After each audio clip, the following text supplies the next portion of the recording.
Hello guys, আমি বর্ষা রান্নাঘর থেকে আপনাদেরকে স্বাগত। আমি বর্ষা। যারা আমার চ্যানেলটা এখনও সাবস্ক্রাইব করনি তারা প্লিজ আমার চ্যানেলটাকে সাবস্ক্রাইব করে দাও। আর দেখো, আমি আজকে একটা রান্না করব। এটা হচ্ছে লাল লাল মাটনের ঝোল, মাটন। তো আমি এখানে সাদা তেল ব্যবহার করছি, মানে রাইস ব্র্যান্ড অয়েল ব্যবহার করছি।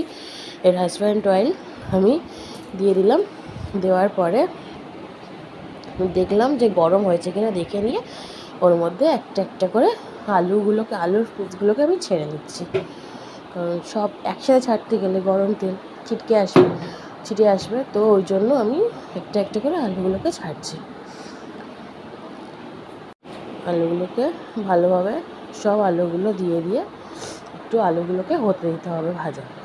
আর গ্যাসটাকে অবশ্যই হাই ফ্লেমে রাখবেন। তো দেখো, পরপর ভিডিওটা দেখতে থাকো। আর যারা আমার চ্যানেলটা সাবস্ক্রাইব করেনি, আমি আবার বলছি, যারা আমার চ্যানেলটা সাবস্ক্রাইব করেনি তারা প্লিজ আমার চ্যানেলটাকে একটু সাবস্ক্রাইব করে দাও। তাহলে আমি আরও রান্না করতে আরও উৎসাহ পাবো। তো তারপর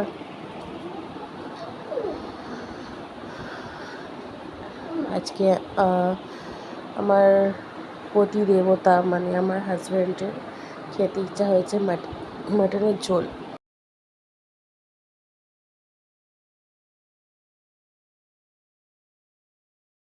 আলুগুলোকে এরকম গোল্ডেন মানে সোনালিভাবে ভেজে নিতে হবে। খুব ভালো করে এটা ভেজে নিতে হবে। ভাজার পরে ওই তেলের মধ্যে যা তেল থাকবে ওই তেলের মধ্যে কুচনো পেঁয়াজ আমি দিয়ে দিয়েছি। এইটা আমি প্রায় ছোটো পেঁয়াজ এটা মাঝারি সাইজের পেঁয়াজ আমি 4টে দিয়েছি, 5টা দিয়েছি। মাঝারি সাইজের পেঁয়াজ আমি 5টা দিয়েছি। দিয়ে এটাকে ভালোভাবে ব্রাউন করে ভেজে নিতে হবে পেঁয়াজটাকে।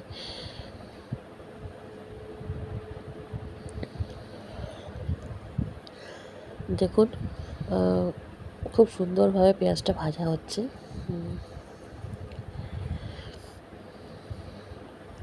ভালো করে ভেজে নিয়ে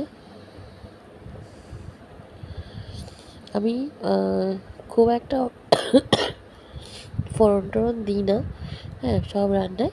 কিন্তু মাংস করলে মাংসটার মধ্যে আমি ফোড়ন দিই, গোটা গরম মশলা ফোড়ন দিতে হয়, তাই আমি ওই গোটা গরম মশলা ফোড়ন দিই।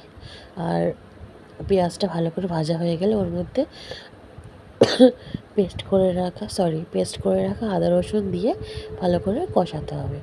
তারপরে ওর মধ্যে হলুদ দিয়ে পেস্ট করা টমেটো আর হলুদ নুন দিয়ে ভালো করে নাড়িয়ে চাড়িয়ে কষিয়ে নিতে হবে, যাতে পেঁয়াজটা একদম গলে যায় আর আদা রসুনের কাঁচা গন্ধ যাতে না থাকে, সেরকমভাবে কষাতে হবে। তারপরে আমি এর মধ্যে দিয়ে দিলাম কাশ্মীরি লঙ্কার গুঁড়ো। কারণ আমার যেহেতু ঝাল বেশি হলে বাচ্চা খেতে পাবে না, ওই জন্য একটুখানি মানে লাল লাল করার জন্য কাশ্মীরি লঙ্কার গুঁড়োটা আমি দিয়ে দিলাম। তারপর এই যে মাটনের পিসগুলোকে ভালো করে ধুয়ে আমি রেখে দিয়েছি। ওইগুলোকে একটা একটা করে কড়াইয়ের মধ্যে আমি ছেড়ে দেবো।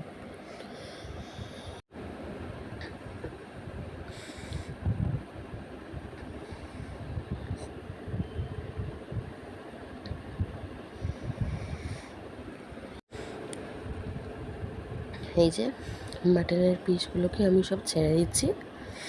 এবার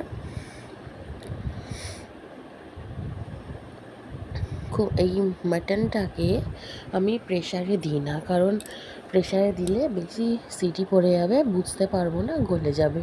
আমি কি করি, ভালো করে 4-5 বার ভালো করে ধুয়ে নেওয়ার পুরো পরিষ্কার করে ধুয়ে নিয়ে আমি ওর মধ্যে একটু বেশি করেই ভিনিগার মাখিয়ে কিছুক্ষণ ওটাকে রেখে দিতে হবে। ভিনিগার মাখিয়ে রাখার পরে যেরকম মাংস করলে যা যা লাগে সেগুলো সব জোগাড় করে নিয়ে তারপরে মশলা কষিয়ে যখন মাংসটা দেয় তখন দেবেন, দেখবেন প্রেশারে দিতেই লাগবে না। তো আমি এটাকে কড়াইয়ের মধ্যে দিয়ে ভালো করে এবার কষাবো।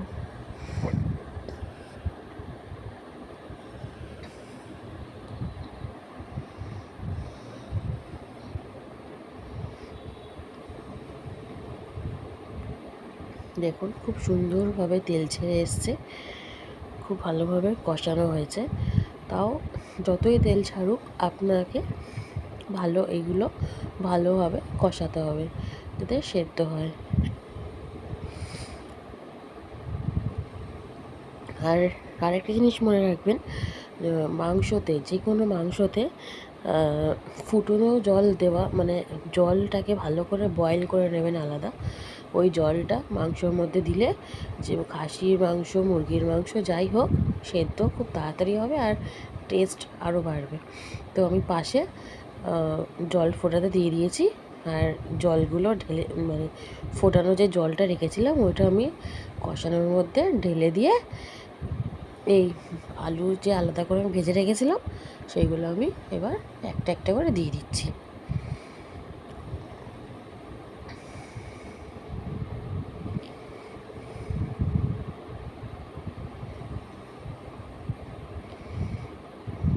আর অনেকটা পরিমাণই জল দিতে হবে। আমি 1 সসপ্যান জল বসিয়েছিলাম, 1 সসপ্যান জলই আমি দিয়েছি। দিয়ে তাহলে আরও ভালো সেদ্ধ হবে। এমনি তো ফোটানো জল দিচ্ছি, ভালো করে কষিয়েছি। আরও বেশি জলটা দিলে পরে যাতে, এমন জলটা দেবেন যাতে পরে আর ঠান্ডা জল যাতে না দিতে হয়, গরম জলটা দিলেই বরঞ্চ সেটাতেই ভালো হবে। এবার এটাকে ভালোভাবে ফুটতে দিতে হবে যতক্ষণ না সেদ্ধ হচ্ছে মাংসটা। দেখুন সেদ্ধ হয়ে গেছে আমার মাটনের ঝোল রেডি। তো আপনারাও বানাবেন, এইভাবে ট্রাই করবেন, দেখবেন আর খেয়ে বলবেন যে কেমন হয়েছে। হ্যাঁ, কেমন হয়েছে প্লিজ কমেন্ট করবেন। আপনারা যারা যারা বাড়িতে বানাবেন, বানিয়ে আমাকে কমেন্ট করবেন, কমেন্ট করে জানাবেন। তো আজকে রান্নাটা আমি এই পর্যন্তই করলাম। তো কালকে আমি আবার একটা নতুন রান্না নিয়ে আসছি।